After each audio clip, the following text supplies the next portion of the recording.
taxes, housing living being the latest as well. So where are we at?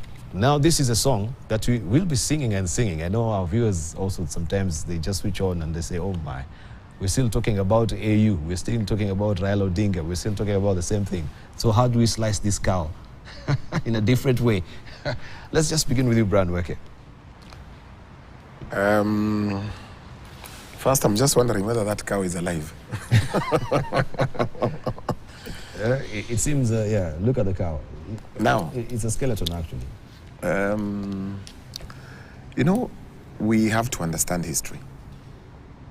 First, if you do understand history, Azimio is as good as dead. If you remember, when Raila crafted a coalition, when they had NAC, and he left NAC, and read on a coalition called CORD, Coalition on Reforms and Democracy. It was only for purposes of that election. Immediately after that election, he crafted something called the NASA, and he brought in the likes of Akina Musalia, the likes of Akina Wetangula, and Kalonzo Musyoka on board. After that particular election, that coalition again was thrown out, and they created something called Azimio, One Kenya Alliance. So if I were to advise these opposition leaders, they should know that Azimio has outlived its usefulness. Now come back to the government side, the people who formed the government. When Moi left immediately after one-party state, and we created multipartism, Kibaki ran on a ticket of NAC. Initially, they were in DP with the Honorable here. After NAC, he never defended his seat on a NAC ticket. He crafted something called the Party of National Unity, PNU, and he ran government. After Kibaki left, Uhuru Kenyatta came in, left KANU, and created something called TNA, which young people were calling I Believe, or if you're from that side, TNWA, and crafted an alliance with the William Ruto and won. After that election, TNA was done, and they created the Jubilee. And the Jubilee also now, as you can see clearly, it is done. Now there is something called UDA and Kenya Kwanza. Even for purposes of William Ruto, in the next dispensation, the issues of UDA and Kenya Kwanza, they would have outlived their usefulness. So clearly, if I were to advise these people, it is time for everybody to set up a strong machinery, a strong political party that you can sit on a table and negotiate with. These issues of, at now, is when I'm seeing Gideon Moi has emerged, I don't know, from Canaan or from where, who has not been there because Raila is leaving for the AU. If Kalonzo wants to be a formidable candidate, he needs to craft, first of all, a very strong political party that he controls. Not this, this wiper business is long gone. For you to be hard, for you to sit on a table where you're a serious, formidable candidate, you have to have a very strong political system that you control. These issues that when now Raila wants to become the chairman of the commission is when now it has hit people that there is going to be a vacuum. Believe you me, Dibal, if Raila leaves the scene, first of all, ODM will be in shambles. Because Raila's, if you look at succession politics, it starts from Nyanza, all the way to Luhyaland, all the way to Nairobi and to Coast. If Raila is not there, first of all, there will be nothing called ODM. If Raila is not there, there will be nothing called Azimio. Even just being the leader of the Luo community is not going to be a walk in the park. It's going to be a very hard thing to do. Just getting a successor to lead the Luo community, to become the kingpin of the Luo community. So, all these shenanigans you're seeing, if I were to advise these serious people, they should focus on setting up a very serious system within their backyards first, before they come to the table. Let me tell you, this Kenya Kwanza government is very, very unpopular in Mount Kenya. All these leaders should sit down and chart a way forward and bring in somebody fresh who can inspire the young people within that region. If you walk, because we have gone to many funerals, they are telling us, Branweke, Kimeturamba. Hey, the other time you saw Kimani Ichung'wah was in some function in Kiambu. Guys nearly ate him alive. So these issues about charting the way forward for Mount Kenya should not be based on Raila's AU job. This AU job, Raila might get it, might not get it. So people should focus on building their own systems for them to come on the table as a stronger candidate. Right, the dynamics have really changed, even when we look at the Rigathi Gachagua. But let me just hear from, first of all, Kipruto Arap Kirwa, then I'll ask that particular question. Well, it's very interesting. Just to summarize what Brian was saying a few minutes ago, no party has formed the government twice for the last 25 years. It has been a new formation, a new configuration, and therefore it is not new to us who are very keen in studying the politics of Africa. Africa does not have strong institutions called political parties, except Tanzania and South Africa, where the two parties have persisted for quite some time. Number two, the main culprit responsible for this kind of challenge is the fact that we lack trust in each other. We don't trust each other, especially we in Kenya. We don't trust each other, and therefore we reconfigure a coalition to outwit the other coalition. And basically these coalitions is either grafted around individuals or personalities or grafted around community interests. The issue of Kamwene, for me, I don't see any contradiction, and I don't see it as a new initiative. They have had this initiative, and they have to consult because they come from the same region, and they have common problems, and they have common frustrations, and those frustrations must be harnessed in one way or the other. As to whether Raila is going to stay on or move on, for me, I think it's high time that we institutionalized our politics by ensuring that it is not about Raila, it's not about William Ruto, it's about what is the vision that we have as Kenyans about the alternative view from the existing arrangement of Kenya Kwanza. Just to agree again with him, even Kenya Kwanza itself is not sitting pretty, because some of the coalition partners are feeling they did not get the deal that they were promised, and therefore in due course they are likely to run to different configuration. And watch this space. If you are to tag with ink all the players now in leadership and those in the opposition, you'll be seeing this ink has been moving all over, if you are to trace individuals, so that the people in Kenya Kwanza today, perhaps half of them will be in another configuration with Azimio or with another outfit. And therefore it will not be innovation of any kind if a new outfit was to emerge. My take is let people consult, because up to now we do not have serious political institutions. We are still consulting. There are many people in Kenya Kwanza that I admire, including his own brother. There are many people in Azimio that I don't have time for, and I don't want to name names. But these people, if we were to come together, there are people who would say, I'm better off with so-and-so. I'm not sitting pretty with so-and-so. Now, as to the Raila's position in AU, we are making it a quick conclusion. You know, the election in AU needs somebody to get 2/3, even if there is no other candidate. Yes. If, for example, we were to go to next year and Raila does not garner 2/3 for 2 consecutive times, yes, that election will be postponed up to another time, 6 months from then. And if they don't acquire the same, it will be postponed to another session for 6 months. And therefore, Raila may be a candidate in perpetuity. Now, Raila winning that position is not that he's going to be locked in a closet. He can decide to be there for 2 years, resign, and come back to contest.